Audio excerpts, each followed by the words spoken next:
We have just had the 2023 harmonized elections, and we had 70 women contesting in the National Assembly for the 2023 harmonized elections, but only 22 women abawinileyo kuma elections lawa. And as a result, we continue to have low representation of women as compared to 2018. We are expecting ukuthi kube abantu abangomama baba banengi ku politics, but siya ngokuya sisiba balutshwana. And I read an article where a young woman wrote about gender disinformation being a stumbling block for women in politics. So namhlanje we want to talk about the impact of gendered disinformation on the participation of women, but sifuna ukufocusa kakhulu kuyo gendered disinformation ukuthi kuyini kanti vele for people who don't understand ukuthi nxa sikhuluma ngegendered disinformation sikhuluma ngani. My name is Bekezela Mkoni. Ngiyalamukela ku the Girls Table talk show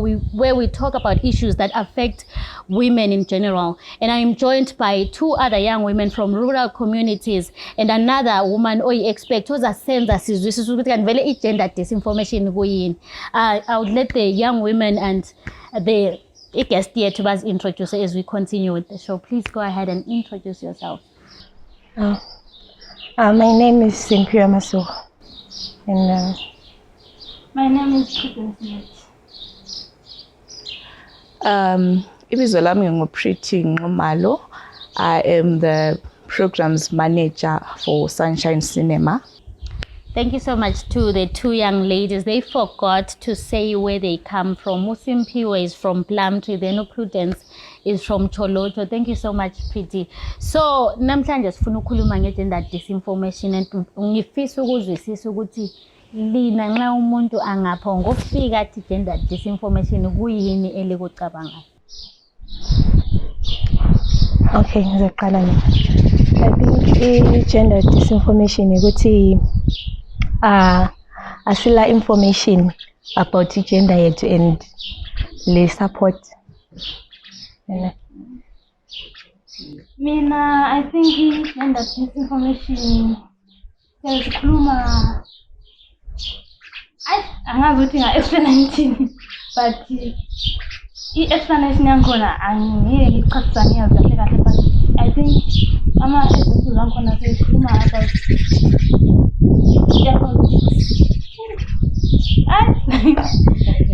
I think sometimes kuyaba nzima engcenye ukuthi uchaze kahle into ofuna ukuyitsho, but I understand. Pretty, sicela usichazele ukuthi i-gender disinformation kuyini, and please guys, if there is anything that you don't understand, silapha ukuthi sizofunda, so kumele silalele so that we ask uPretty ukuthi nje uPretty wazi yonke into simbuze. And gender disinformation, Pretty. Okay, so I'll break it down into two. Disinformation first, then I explain the gendered part of disinformation. So when we are talking about disinformation, sikhuluma ngembiko ethunyezwayo ngabomo that is meant to mislead the public or people. So there are two words that are so popular lately, misinformation and disinformation. So misinformation, it's imbiko ethunyezwayo, but with no intention to harm or to hurt or to mislead. You just received a message on WhatsApp and you forward it without knowing ukuthi asoqiniso. That's misinformation. But disinformation, you are deliberately sending a message or information oyazi ukuthi la ngamanga, just with the intention yokuthi khona mislead abantu or form a certain perception or validate a certain belief system. So now when we are talking about gendered disinformation, we are saying this is information that is misleading, that is created to denigrate or to mislead people on certain issues like in relation to identity. So you'll find with gender disinformation, we are talking about misleading or false information created intentionally to sort of mislead, to it, but it usually affects women, girls, the LGBTQ or the other communities that are not so I don't know how to explain it now, but I guess you understand when I'm saying this is information that is intentionally created mislead abantu on certain issues, and it is gender based. That's why we say it's gendered disinformation. Thank you so much, Pretty. I hope our young women understand uthi yena i-information ukuthi gender kukhulunywa ngokuthi khathesi umuntu sesilwa loveki, because thina khathesi i-focus yethu is on us as young women, as women, ukuthi umuntu seqamba amanga ngabomu efuna ukulimaza thina njengabantu abangomama. So ngifuna nje ukuzwisisa ukuthi njengoba uPretty sesichazele kukhona yini into ngathi nxa esekhuluma so mina this is what comes to my mind ukuthi yes ubani kukhona engake ngabala khona an example of gender disinformation osayikhumbula khona la engabala khona kusiba so onyangizwa abantu bekhuluma so it may not be on social media, right, but sokungenzeka ukuthi kube yinto ocabanga ukuthi but lokho ngambona ngani ngumuntu okhuluma amanga ngobani efuna ukuthi amlimaze, because ngifuna ukuthi siqale sibe sure ukuthi we understand ukuthi gender disinformation is before we proceed. Okay. Mina example layo when we are from religion ukuthi as women we are not supposed to lead. We should allow men to lead thina njani sihambele emuva. Yeah. Okay, salam nafana mina example ngaba nayo ukuthi khana like kids echolocho sebenza echolocho akwanisa ukuthola umuntu uya information wrong, information engamanga kuyetshela abantu sebezasuka behamba ezindaweni leze information wrong. I think hiyo gender disinformation. Yabo. Pretty ngicela ukuthi usichazele from their responses ukuthi are we on the track kumbe sisadinga ukuthi usincedise.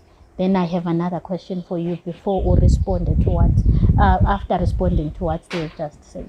Okay, so nxa sikhuluma nge-gender disinformation, it happens online kuma digital platforms or WhatsApp or Facebook or Twitter.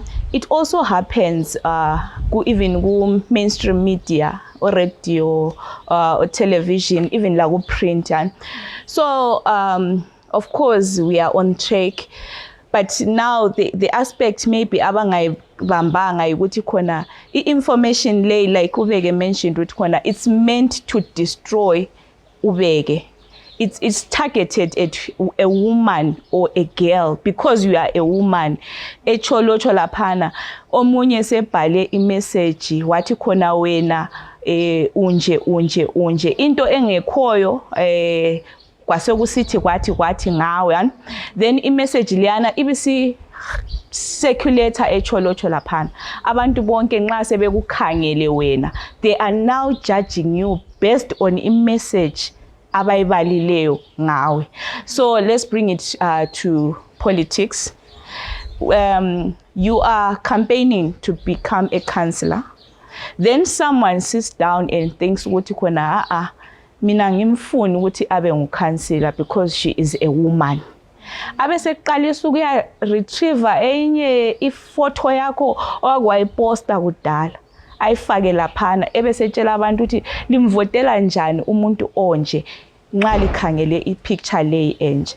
The picture has nothing to do with your capability in office, but it's now there and everyone now is name calling you. Sebekubiza ukuthi uyini lani, you know those nasty terms. So that is what we are saying ukuthi it's gender based. It's targeting you because you are a woman. It's targeting you because you are a girl. Asila mbuzo sesizwisisa. Thank you so much. So asithi Pretty sengiku Twitter kumbe ngiku Facebook ngibona njani ukuthi le yi gender disinformation, because sometimes umuntu usengang attacker for a good reason, maybe I'm just saying ukuthi but ngibona njani ukuthi thina sinje sifika njani ku social media ngifike ngithi yes this is an example of gender disinformation. Okay, like I mentioned bege ukuthi khona if the intention is to harm or to hurt, or to humiliate or to push certain stereotypical narratives, then it means ukuthi khona this whatever information that you are coming across is it's why online gender-based violence, right? So i-message yangikhona or i-information that you are getting there, lawe of course awula lama facts angikhona ukuthi khona okay nxa wena ungafica someone bem-attacka based on their sexuality or their body as a woman, you can tell ukuthi khona this post intention yangikhona is to humiliate or to shame this person. Then you can easily tell futhi ukuthi khona probably i-picture le lapha akuthathela i-picture le, it has nothing to do with what i-picture le ukuthathe sisetshenziswa njani kumbe i-information. Let me talk about women. Women's private lives, right? Impilo yakho wena lokuthi ulama boyfriend amangaki has nothing to do with your capability when it comes to politics. And so singabona i-information enjalo isi-circulator on social media, we know ukuthi khona the intention is to humiliate this person so that they stop whatever they are now trying to push. I hope it's clear. Now I think I understand. Maybe now ngasiniki example ukuthi uyakhumbula beke lapha kuze ukuthi some things that have happened to social media, even if you don't mention the name of the person, so that they understand. Okay. Anyway, the example that I'm going to give, everyone is going to know about it because it's been there on social media of a certain female political candidate. She is contesting to become a councillor. And then abantu, they go there and on social media, they take pictures, and a photo shooting or promoting her music video or just a photo shoot. Then those pictures are now used to attack her. Ukuthi khona she is not suitable to become a councillor because kailanina ma pictures lao. They are describing her body. They are describing her sexuality. They are even name calling or labeling her. Uyabona? So lokhu ama pictures lawa alani le political participation or her desire to become a female leader.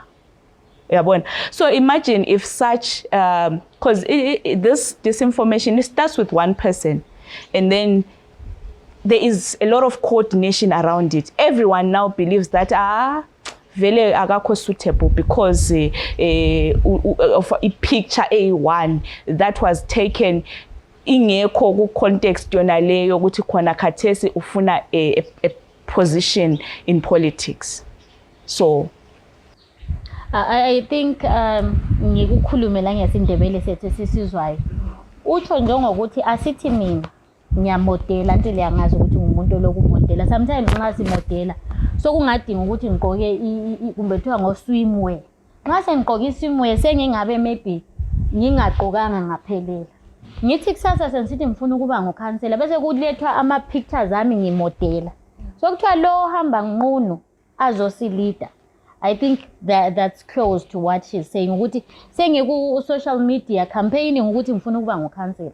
Omunye umuntu useletha ukuthi lo hamba nqunu abuya azosilida. Ususebenzisa ukuthi into engike ngayenza embi ukuthi abantu bagcina but we can't have such a council.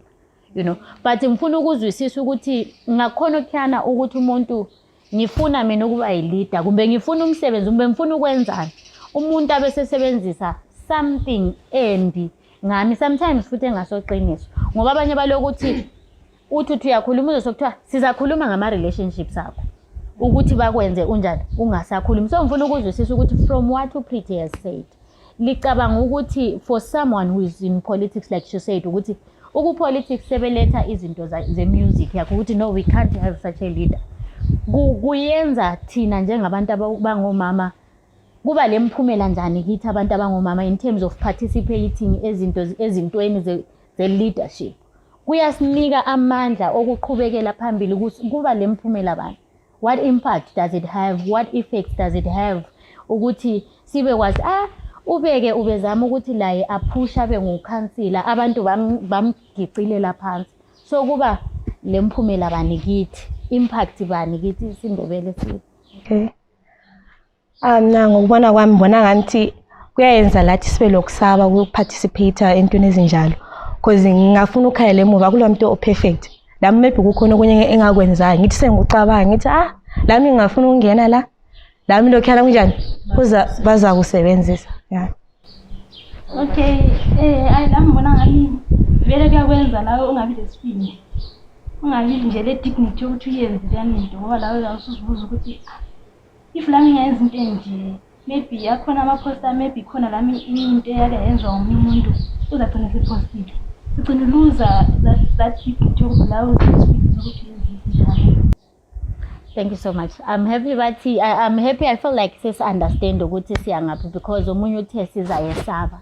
That's one of the reasons we have low participation of women, because uyahlala phansi wena as a young woman osecholoto seplant ucabange umuntu ophezulu sebemdicilele phansi, la usuzibuza ukuthi who am I, ugcina usithi hayi watching isivalele ngemva kwesivalo, uqinisile futhi kuyakwehlisa isithunzi ukuthi ngithi sengingulid umuntu useletha ama pictures amasemuva kumbe sekhuluma ngama relationships sami kuyangehlisa isithunzi. Ngifuna ukuzwisisa from you Pretty ukuthi we have low participation of women. Abantu abaningi are saying i-gender disinformation layo ilokwayo ekudlalayo ekuthini nisicine singabantu abangomama sesingani siyasaba. What is the impact of gender disinformation kuma leaders, especially thina ebantwini abangomama? Okay. So like they are saying ukuthi khona kuyayenza ukuthi khona omama besabe, women, in young women, they are afraid ukuba ku spotlight, because someone will go out there and dig your past ezoyifaka in public, and then people start scrutinizing and attacking you.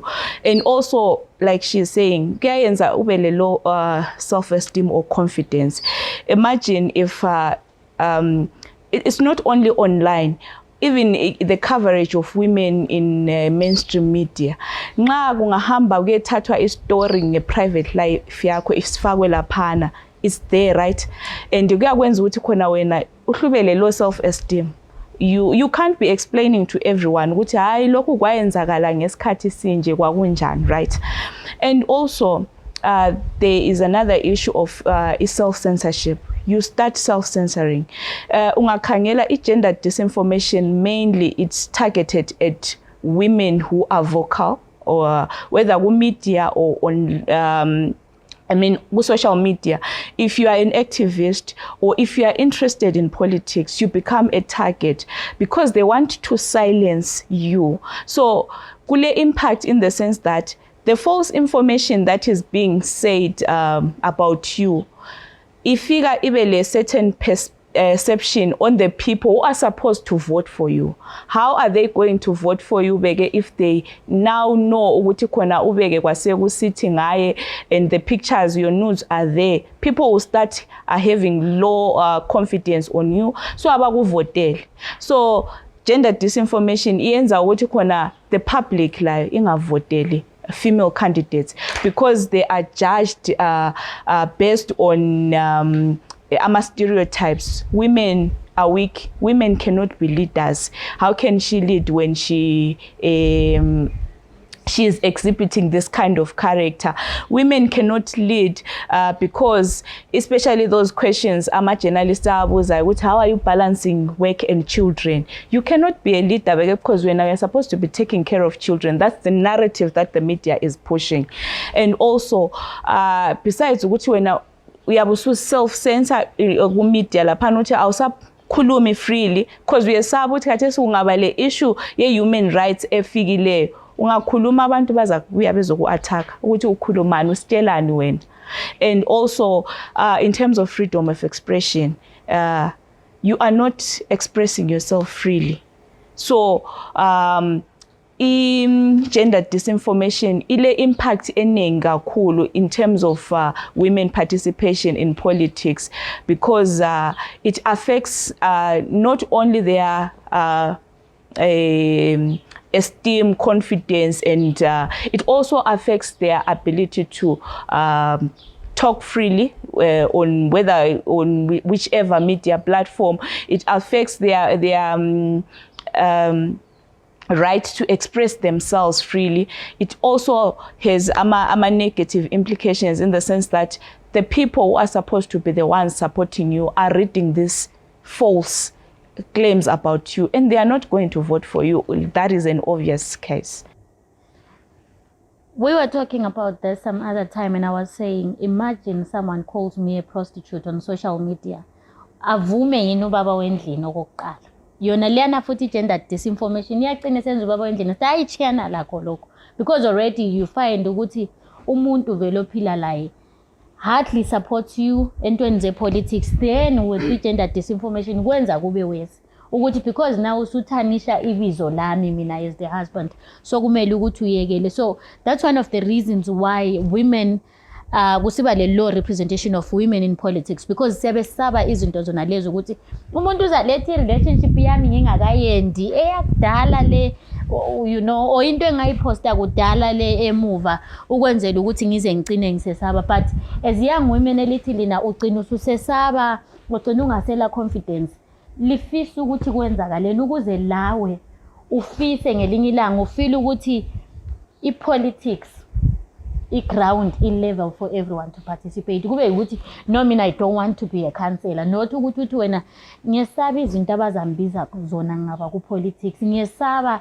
ukube ngithethiswa ngiphathwa kabi, ngiyesaba i-gender disinformation, yikho ngingafuni ukuparticipate. So lifisa kuyino ngathi mina if I had a chance bengathi akwenziwe so ukwenzela ukuthi ngifeel ukuthi hayi lami ngiyakwazi manje ukuparticipate entweni ze-politics, akula gender disinformation. Okay. Nengakusho ukuthi i-gender disinformation yona iqalela ukutheni asitholi i-support. So if singathola i-support, then i-rate ye-gender disinformation la izathi kuyehla. Even as women sisodwa sisupportana ngoba enye negativity sithola kithi as women sisodwa singafuni ukusupportana, but singasupportana i-support ibe khona, I guess kuyasokungcono, then lami ngiyakwazi ukuthi ngiparticipate. Uthini kubo baba bayibo sometimes ngoba yibe siyabesilwisana labo ukuthi abantu we are fighting for the same position, mana ngithi ubeke ngimehlise, uthini kibo sesingakusupporta thina singomama, but what about the other gender? Kubo baba into engayitsho kubo baba ukuthi ibebe fairness, ngoba labo bayenza amaphutha but abo baba wona awakhangelelwa njengabo mama. But then singathola ukuthi kube fair ukuthi singalethani ama pictures ethu akudala, then contest fairly, then kungaba fair. Okay. Uthi uSimphiwe bakithi ucela kube fair ngoba labo obaba bale stories zabo, but esehluleka ukuthi maybe I feel like thina abantu abangomama it's not like ama stories abasiwazi, but singabantu abathanda izinto ezifair anyway. Ufuna ukuthini about the issue ukuthi kuyini singakwenza ukuze wena lawe ku next elections uthi noma nothi ngeke kube ngukhansela ngizwa ngikhululekile kulanto engisabayo? Okay, mina engibonayo ukuthi khona like ngithi khona maybe mina sengifuna ukuthi ngiyenze swan, but kokhana ukuthi ontanga bami maybe labantu abadala kulami uthola ukuthi vele bahlezi bekhangelele vele ukuthi hayi lwana like emakhaya kithethelwe sokulalana into nje ukuthi uzothi lo laye vele yini azayenza iphumelele, yabo bahle vele bekukhiphe nje vele la nxa uthazama la vele uciniso ukuthi noma ngizama nje abantu sebehle bathi lo laye ibalelela nje la vele lihle lingakuphathi kahle nje. Yikho ke ngobuzayo ukuthi ufuna ukuthi kwenziwe ukuze bangathi lo laye, because ku social media into eyenza mina njengomuntu omngumama ngesapha yikhona ke sikutshoyo ukuthi umuntu abeseqalisa ukukhuluma ngezinto zami eziza ngehlisa, asibuye ke tholotho sithi wena abantu bathi lo laye kuyini ofisa ukuthi kwenziwe ukuze uzizwe ukhululekile as a young woman ukuthi uparticipate, ungesaba abantu betholotho, ungesaba abantu abaku social media, because abantu betholotho sebangasuke ukuthini bathi lo la etholotho babuye futhi ku social media bazokukhandela phansi wehlulele. so kuyinofisa ukuthi yabona mina beke makungenziwa so fana mina nginjani ngiyafuna ukufunda ngephambili but anilamali yefees so umuntu nxa engambuza nje yabona mina xa kungathiwa vele ifees ayingabhadala kumba mfunde mahara ngizabhadala after sengisebenza yimi lowo ngizama ukudila le issue yefees so mbuza wena ukuthi as a young person othi lami ngelinye ilanga ngiyafisa but itsho bathi lo laye ngihle ngesabele khathana nanku bekusukhuluma nge-gender disinformation futhi ukuthi la ku-social media ngiyathela suke etsho babuye bathi ayizwane layo ilethaphi yabo. Sometimes let's say kuba i-counseling abantu amele be-participate, let's say plum tree maybe mele bebe 8 singayenza ukuthi 4 bebe ngabantu besifazana 4 bebe ngamadoda kube yi-must kungabi ukuthi ngubani ofuna uparticipate if ungayenze ukuthi maybe abesifazana babo then i-4 i-maintain yibe yona le yabo bagesi ke sokufe lathi ke sokunika isibindi ukuthi sekwazi ukuthi ispace sabo mama sinyani sikhona. Okay. Uthi lanxa sebelilwisa lingomama liyi4 akufani lokuthi sibe ngomama kube ngumama oyi1 against obaba bayi7 ngoba baba bayi7 bonke sebe attacka mina. I understand where you're coming from. Pretty singenzani to deal with the disinformation, I mean in terms of ukuthi as young women ngifile lami ukuthi no akusela disinformation sengifree ukuparticipate or angiparticipate ngoba angifuni ngoba ngiligwala kuphela nje ukuthi ngesaba abantu njengami so. Okay, Bege, I don't think there will be a time where esizathi sibili we have successfully eradicated disinformation. Sabe sesitsho ukuthi vele into ethwa ngamanga isekho, right? But there are measures that can be taken just to curb. I like ipoint ayikhulumile ukuthi khona women also have to be involved, especially asithi online, right? If we see a post ekhuluma kubi ngomuntu ongumama and they are using her past or whatever information that has nothing to do with a political participation, nxa singahamba nini sonke on that post as women and we just discredit everything. This has nothing to do with her running the office. She is capable. We talk about Ubege Simazi. We know Ubege. She is capable of doing this thing. I think that's one thing that because what I realized lately, just one bully. And if bully leana one injalo, the perpetrator of this online gender-based violence, utola thousands of support from people who go to comment on that post. And by going to comment on that post, when you are actually validating stereotypes on and by sharing that post, you are actually adding, feathering it. You are actually saying, yeah, women civilly, they are not capable. Then when it comes to mainstream media, we have journalists who write a lot of stories. Like I said, how are you balancing women? And maybe we should have sort of some awareness on a media coverage of women in politics. How are they covering women in politics? Are they giving women that confidence that they need? Are they using their capability when it comes to decision making and policy making? Or bona ba busy ba focus ukuthi khona uzakwanisa yini engumama? Because by just asking that question, i-question yankhona ingabuzwa a male counterpart, you are saying something already. You are saying ubeke cannot balance being a mother and being a counselor, but a man can be a counselor who is supposed to take care of children. And so it's both parents. So why are women asked such a question? How are you balancing as if it's their responsibility to take care of the family and kids? So that is another, and the other aspect again is awareness raising. I think most people, especially online, abakabikwazi how to stop online based violence, gender based violence, in the sense that there are some things that are counted as cyberbullying. and online harassment. But you find there are thousands of people who will go on that post and say a lot of hateful, shameful things eziyenza ukuthi umuntu afeel embarrassed and eziyenza ukuthi khona umuntu abe low self-esteem. So without even thinking about the consequences, akula muntu yakacabanga ukuthi kanti ubeke even me as a woman, right? I would never think ukuthi ngingafika ku post le lami ngifake a negative thing. I'm actually saying ukuthi khona ubeke is not fit to be a leader. What is that doing to women participation? Then ukusasa yimi futhi sensiyakhala ngithi khona we have low female representation. But on social media, you are actually helping people who are making this situation worse by commenting negatively on a post that is shaming Obey. So you see, there is a lot of awareness raising that is needed when it comes to this issue. But do you think ukuthi sometimes like nxa si retweet izinto lezana lathi sincedisa, do we know kodwa ukuthi senza monakalo bani?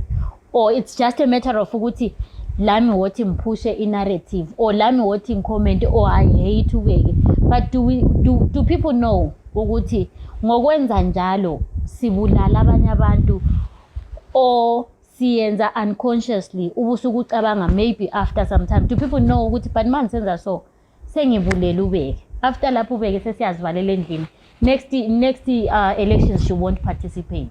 That means the other person not do the other person who saw that useyesabile. So siyawubona as people monakalo esiwenzayo ngegender disinformation, or abantu are not aware bayenza ngoba kuthiwa siyadlulisa. From my observation, I think there are few people who intentionally do that harm. Then the rest of the people, they are just sharing because it's something that is trending on social media. Nxa ubeke ngathethiswa ngomzimba wakhe, mina lami ngifuna ukufika ngifake i-comment. I don't think they have ever thought about it deeply ukuthi khona by just wena retweeting or sharing that post, it damage oyenzayo ingakanani. Because I would understand if you get to a post like that and when ufake something positive. Wuti, I've learned with Ubege Empopoma and she was always good and I think she deserves this. Yabo, you have changed konapana in narrative already that is being perpetrated there. But when ungafika uthi vele ubeke ngeke ngoba emlineini wethu sebela ama boyfriend ayi5, what are you doing? So I think most people they do bengekho aware of ama implications angikhona, and ungakhangela again with online media yethu le, there is what we call that digital footprint. Into beke ekhona khona pha, someone can retrieve it 5 years later ephinde futhi ayiphendukise back, and it will hurt you even more. Akusafanani le that physical bullying esasiyibona uthi wawuchawa kuphelele esikole. Now it's there and it haunts you, it follows you forever. So there is like I mentioned, the other mechanism is raising awareness on this thing. How many people know ukuthi khona cyberbullying is a criminal offense? You find ukuthi khona balutshwane or none, because the Data Protection Act it criminalizes cyberbullying, but bangaka bakwazi. And the victims, how many report such? Uyabona la uhambe esivalele bedroom yakho, right? Ukhala, then that's it. So that's how people have been reacting to this. Even the female politicians, that's how they've been reacting to this. You are bashed on social media. It's either you delete my accounts or you stop completely participating in politics. So there is a lot of awareness raising that is needed on this whole disinformation, gender disinformation, online abuse, gender-based abuse, and cyberbullying. Ngifuna ukuza kini as young women, but umbuzo wami engifuna ukubuza wona phithi but after ngenzela ukuthi ubucabanga ukuthi mina ngifuna ukubuza on the issue of polarization in Zimbabwe, ukuthi eZimbabwe kulento leyo ukuthi man support part A, ngisupport part A, and umuntu angabuya esilwa lobeke okupart B, noma ngingumama noma ngingubani ngilandaba because mina ngisupporta upart A. Nxa umuntu angabuya esilwa lo part A mina ngingupart B, angikwazi ukumela iqiniso ukuthi but as much as umuntu lo esilwa kumbe singupart A esilwa lo muntu kapart B ongumuntu ongumama using gender disinformation, kumele ngime laye ngisupport that other person. So ngifuna ukubuza ukuthi yinto ekhona kumbe sichaya into ekhatshana njengabantu abaku social media ukuthi is that what is happening, and what would you say to people who do that? Ukuthi yes, as much as we don't support the same political parties, ungayenza ukuthi angehliswe mina lawe usupport, because I've noticed ukuthi eZimbabwe mostly in politics it's an issue of ukuthi balwe lobeke okupart B, mina ngupart A lami ngiyangenela, balwe lobeke okupart A, mina ngupart B lami ngiyangenela. We are not talking about political parties ukuthi party bani wenza so, but I'm just saying ukuthi is that not an issue as well ukuthi sometimes lathi singomama silandela ngento yokuthi lo abalo like athesa so party so lami ngizancedisa ukumqula. Then to Lina o Sisbamant, umbuzo wami usekuthinini sikhuluma ngegender disinformation. Usisi ukhuluma ngokuthi yena echolotsho bavele bathi laye lo. Sikhuluma ngokuthi even ku social media umuntu angambiza ngeprostitute, omunye umama la uyabuya ancedisa instead ukuthi amelama ukuthi no guys ubeke ayisuye umuntu onjalo, or this has got nothing to do with ukuthi ubeke selamadoda ayi5 kumbe selabantwana abayi5 different fathers. Ubeke uthi ufuna ukuzosilida and she's capable, she's done stuff in our community that shows ukuthi ubeke can lead us. Ukuthi usethana nelabantu abangaki has got nothing to do with this. But umbuzo wami ukuthi iproblem yethu isekuthinini thina njengabantu abangomama njengoba sithi lathi kwesinye isikhathi siyancedisa ekuthinini sidicile lomunye umama phansi isithunzi sakhe. Is it because sithi liqiniso okukhulunywayo kumbe thina vele lathi siyakukholela ubeke will never be a leader, singaze simsupport ubeke kasolida, yikho sikubona kunormal to use i-personal stuff yakho ukuthi simuyise because abantu abangobaba balezitori ezinzima ukudlula ezethu but ngeke ubone zisetshenziswa. Mina ngokubona kwami ngibona ngani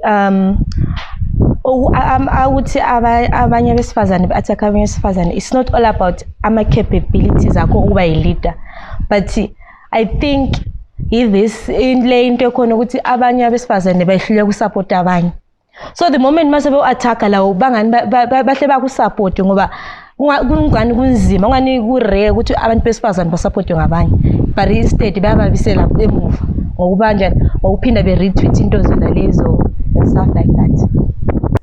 Kukhona lapho esikholelwa khona ukuthi ke kuthiwe ke sinikwe lathi even because into ye-gender disinformation besides ukukhuluma let me say into ye-leadership iqalela ngikhaya ngokuthi kuthiwe khona khwampana nje nxa sinikwa izinto uzokuthiwa beke hambe emganwini. When I use even a church, we can't have umama emile phambili esilida. So mina nxa ngikhule vele ngikwazi ukuthi ngeke silidwe ngumama, uthi ukuthi ngingamsupporta yini omunye umama. So yikho engibuzayo ukuthi yes kungaba yikuthi lathi siyaphusha, but siyakholelwa yini vele ukuthi umuntu ongumama angaphatha kumbe lathi siyancedisa ukuthi simehlise because vele asimbone omunye umuntu ongumama ephatha. Sazitshela ukuthi thina ukuphatha ngokwabo baba, ukuphatha ngokwabantu abangobaba, like I said ukuthi balendaba zabo guys ezinzima ongathi ungazikhuluma khona ucina ubona no man, but aziveli njengendaba ezangomama ukuthi umama kuyasetshenziswa into yakhe encane but kube yinto enkulu ngoba thina lathi omama siyayivuma. So ngibuzela ukuthi into ikusociety ukuthi vele lami kodwa ngikhulwe ngingakholeli ukuthi ube kuzaphatha, so kunzima ukuthi ngisupport ube. But nxa kungumuntu ongubaba sesingathi ngitsho umfazi nguyowamthiyayo, so umfazi nxa emthile kumele ayenzeni. Uyabona ukuthi abantu abangomama isikhathi esiningi sebazitshela ukuthi vele abantu abangobaba yibabakhokhelayo, so noma umuntu angikhona nje fisa ukuthi yenzeni but ufike vele lani into yokuthi ethi vele abantu abangobaba kanjani always time yabahamba phambili. So noma esezama nje vele yabengela qiniso lento ayenzayo abe bongikwenza nje ukuthi ayingenzi kodwa vele silalo khana nje ukuthi sithi obaba yibo vele abahamba phambili. konke vele it goes back to the patriarchal society that we live in. Like you're saying ukuthi khona kuyabe kusukele vele ngikhaya ukuthi wena unikwe imisebenzi wena leyo kitchen eyani then nxa kubuya eminye imisebenzi that engani kuyathiwa ubhuti kayenze yabona. So it's the society that we live in, it's highly patriarchal. So you find ukuthi omama labo they actually abala confidence kwabanye omama because of that upbringing. And also religion, there are some religious sects that do not believe in women being leaders. Umama right engumamfundisi engasuye phezulu kumele vele one or the other umama ehlale somewhere khona pha phezulu kulobaba. So if you take all that and bring it now the political space, there is always that thing yokuthi khona women tend to have more confidence if they are being led by a man and than ukuthi belidwe ngumuntu ongumama. Babe bebona ngani thawa umuntu ongubaba yabona you bring something on the table. Yabona ukuthi kuyakhuluma umama ukhuluma ubaba then sekufunakala ukuthi ubaba afake the final stamp like ukuthi okay mina ngithi then kube sothi hayi asithatheni nombono kababa. It has always been like that. That's why you see even on social media if someone says that women abagabile that the guts to go there and say you are lying la ngamanga thina siyamsupporta because of ABCD, because uyesaba ukuthi ungatsho njalo the next thing they are on you. Yabona. And then when it comes to amanye like the mainstream coverage of women, it also depends on who is the editor of the whether it's a paper or whatever media platform. Nxa yena la ungabuya le story sakho singani sithi umama then ifike ahambe istory lesi singachaza nxa ungabhala uthi, then the journalist just has to go there and start asking those questions that are feminine. Akasabuzwa omama ababuza ukuthi be comment on issues that are deemed so serious ku politics. Ubuzwa nje izinto ezincancane njengokuthi amanzi kwasokusithini. Nxa sokubuye ezinye izinto ezi serious economic things, they still believe that those things are to be tackled by men. Women can just talk about izinto ezincancane ezingelamsebenzi. So I think, yeah. I think one thing that we should learn as citizens is that at the end of it all, we all want a development. Whether it's economically, whatever, whichever kind of development. So the moment we start having confidence on someone because of a certain party that they are affiliated with, then it's wrong. Asila mbono khona lapho. Because ubeke can be from party A that I love, but ngiyakwazi ukuthi ubeka then abuye ena evela ku party B engingayithandiyo, but I've seen her doing a lot of good works within the community. Why should I go with ubeke engikwazi ukuthi engangena uyahamba ezithengela imota le family yakhe sesibabona bengena bethwela ama pizza every day, ngichiye someone osenze saba le development within our community. It's there, of course, people attack each other based on political parties, but for me that is not progressive. Because at the end of the day, when we are talking even about gender equality, we are not talking about gender equality for party A or for party B. When we are talking about women empowerment and emancipation, as khulumi ngowoman oku party A kumbe ngowoman oku party B. So nxa sisithi female participation, asikaze sithi female party A participation. We are talking of female political participation. We are looking at all females as a whole. We want some 50-50 there because we want our rights and needs as women to be represented equally. We want these policies to support us as women, not because I'm from political party A or political party B. So you see ukuthi khona polarization leyo khuluma ngayo has done a lot of damage than good for women. Because sizabafaka obaba bebe baningi because we have no confidence in women from party A. But then they'll get there. We are the ones who are going to suffer the most. We are the one who are going to suffer the most when there is no electricity. they don't care, they are men. When angozamela ubona ukuthi khona abanye they are still doing firewood, abanye they are still queuing for amanzi. You see, who is being affected? It's not party A or party B, but it's a woman. I understand. We've always said that we don't support each other as women, but it is affected.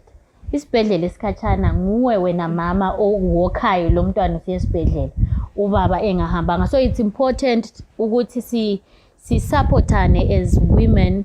Lanxa ungabona umuntu esengani usengingena kakhulu, try and support me. Give me a reason to participate, knowing ukuthi my fellow women are supporting me. You know, bayakwazi ukuthi ubukhona bami will make a difference, because I understand the struggles that we go through emalokishini as women. Nxa kungela amanzi kule sewage ehamba phambi kwendlu, ngelokhuzeni ngezikolo ezikhatshana. Imagine usebephelezela ugrade 1 esikole esi7 kilometers away, uhamba uyephenduka, mele umlande ususebenza ukuhambisa umntwana esikole. Sokufana lokuthi la usufunda, because ma ufika endlini yabe sezatshaya, so kumele uphinde ubuyele. So it's important to support each other as women. Lanxa sokuthiwa khona umuntu esesebenzisa ipast yami, let's stand together, kuthiwa in solidarity each other. But like we said, ukuthi ku-issue ye-gender disinformation kuyabe kungumuntu obhalayo izinto ngami ezimbi ukuze ngesabe. Yini elitsho njalo, uthe uzayesaba, uthe lose dignity. So what's your message to that person obhalayo onguye opusha izinto ze-gender disinformation, kufake as someone othi lami ngiyafisa ukuparticipate, kukulimaza njani? What's your message to that person ukuthi more like asithi ngikhuluma ngendaba yesikole ukuthi ngiyabe ngikhuluma ukuthi yabona ifees nxa isibaningi mina kuyangilimaza, because sokusitsho ukuthi mina njengomntwana oyinkazana ngisoze ngifunde. Nxa ngingasafundanga sengiyacikela ekuthini ngifuna ukusupportwa ngize ngehluleke ukuzimela. So what's your message to someone who is spreading gender disinformation? Wena njengomuntu othi lami ngelinye ilanga ngiyafuna ukuthi i-ground ibe level, ngiyafisa lami ukuparticipate, kuthiwe ngiyaparticipate angisabile. Before utype lento for uyitype, kumele uqale ucabange the output ezaba khona kuwe nakimi, especially kimi mina ngiyabe ngiparticipate ukuthi okay usutypeile into lena sikhona phandle lapha, into lena mina ngi-affecta kanjani. I think la engakubonisisa uzacabangisisa agcine njani engasakubhalanga. Abanye abantu baba suicidal, abanye siba le depression. I remember this other person engangikhuluma la esithi mina yinto esilesikhathi eside yenzakala kimi, the issue of gender disinformation. But even namhlanje lokho ngikukhumbula, because sometimes uyabunanzelela ukuthi even the people aba-retweetayo uyananzelela phela usinkathi uzibone lo mngane wakho la retweetile. So kuba buhlungu, but wena ufuna ukuthi to that person otypeayo sithi no, wena beke uliwule ngeke usimele ku-politics. Esicelayo ukuthi abantu bona abangalaleli into eyenziwa ngumuntu, bona kabakhangele into ebuya ngalona umuntu. Maybe sometimes ubaphathele intuthuko ezabenzela ngcono, abangalandeli information kanye spreading ngolona umuntu ukuthi ngcolisa igama lakhe lo yabe typile into wrong waposta ku social media. Asingalandeli ukuthi umuntu ukhulumeni okubi ngami, ngoba okuqhakathekileyo yimisebenzi yami. Sengambiza ngamabala ambiza ngawo, ngibuye futhi ngisebenze nzima ngidlule lo akade bemthanda mhlawumbe kungakhulunywa ngezinto ezimbi. Pretty njengomuntu wethu kade sithi thina vele gender disinformation into zakho, sicela ukhulume lo muntu who is behind the keyboard typing, oyenza ukuthi abantu abangomama besabe izinto ilokhuzeni ukungenela ku-politics. What's your message to that person ukuze abekwazi ukuthi into ayenzayo iyasidameja, into ayenzayo ile impact bani? So what I would just say ukuthi khona cyberbullying is a criminal offense.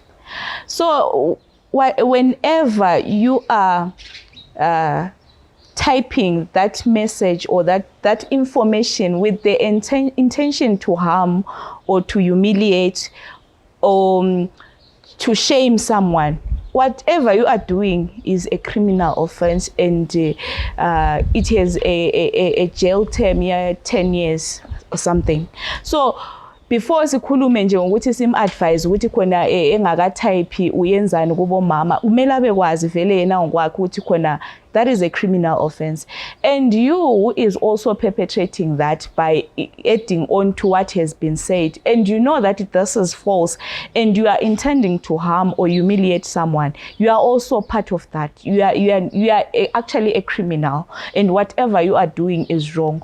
And it's said if it is a woman who is actually intentionally bruising another woman, because when we are talking to about politics and its development, you are also part of the women who are affected by decisions that are made by men. So whatever you are doing, ilama implications, or not only on you, but also on your children. Okay, thank you so much, Prita. I think ukhulume ngendaba yokuthi i-issue ye-cyberbullying umuntu uyahamba 10 years because of that. So I guess ukwenza si-understande ukuthi into ye-cyberbullying imbi okunganani, because ngabe bekungasonto serious kube kuthiwe 6 months. So the very idea ukuthi kuthiwe akube yi-10 years, it shows ukuthi asonto right. Bakhulume ngokuthi sometimes umuntu uyesaba, lose confidence, acache ngendaba yokuthi wena ukhuluma izinto ezimbi ngayo. And esikhulume ngokuthi as women we are yithi thina sisuffer kakhulu on issues to do with service delivery. So it's important ukuthi if someone is attacking another woman, imalalwana umama instead of lawe ukuthi uncedise uku-attacka the other person, because uPriti uthe khona i-impact yakhona uzayibona la nxa sokuchaya bakho abantwana, besides to the person that is typing. Zitshele la ukuthi kodwa kube ngumamami lowu ofuna ukuba ngukhansila, sengimbiza so kuba njani. Ucabange ukuthi ezinye izinto umuntu azimbulali namuhla kuphela, but uhlala enhlizweni ecabanga into wena oyikhulumileyo ngayo. Thank you so much Simphiwe, thank you so much Prudence ukuthi li-travele libuye sizokhuluma nge-gender disinformation. And thank you so much Priti, our gender disinformation guru, osenzisa understand ukuthi i-gender disinformation kuyini. I hope our beautiful young women labo bazwisisile, and it won't end here, because nxa sitshela lina sithi cholocho yonke sikwazi ngokutshela wena, iplantry yonke isikwazi. So thank you so much. Don't forget to follow us on our social media pages. Go Twitter, it's stable_girls. Go Facebook, it's the girls table. Go Instagram, the.girls table. And don't forget again, go to YouTube, uye check yona le talk show and more other conversations about issues that affect young women. We are in the girls table go YouTube. Ungakhohlwa ukusubscribe. Uqakathekile hambe view talk show yethu. Until next time, from me your host Bezela Mguni. Siyabonga. Thank you ladies.